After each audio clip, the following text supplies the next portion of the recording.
मरियम नवाज का इमरान खान पर मुआशरे और फौज को नुकसान पहुंचाने की कोशिश का इल्जाम। इन्हें मुल्क को तबाह करने के लिए लाया गया। नून लीगी रहनुमा ने पीटीआई चेयरमैन को सियासतदान मानने से ही इनकार कर दिया।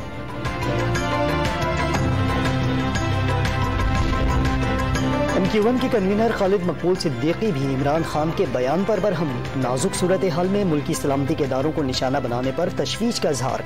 पीटीआई चेयरमैन से मुआफी मांगने का भी मुतालबा कर दिया।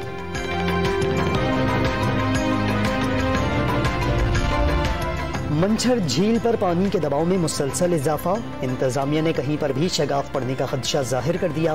5 यूनियन काउंसिल से मुतासरीन की महफूज मुकामात पर मुंतकली के लिए जिला इंतजामिया ट्रांसपोर्ट फराहम कर दी।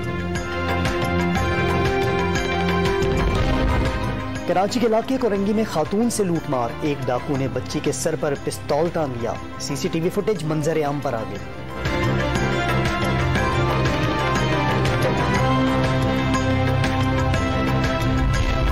और शाहनवाज डाहानी की फिटनेस में पहले से बेहतरी। मेडिकल टीम फास्ट बॉलर की फिटनेस को मुसलसल मॉनिटर कर रही है। मोहम्मद रिजवान की MRI रिपोर्ट कल मौसूल होगी। PCB की तस्दीक।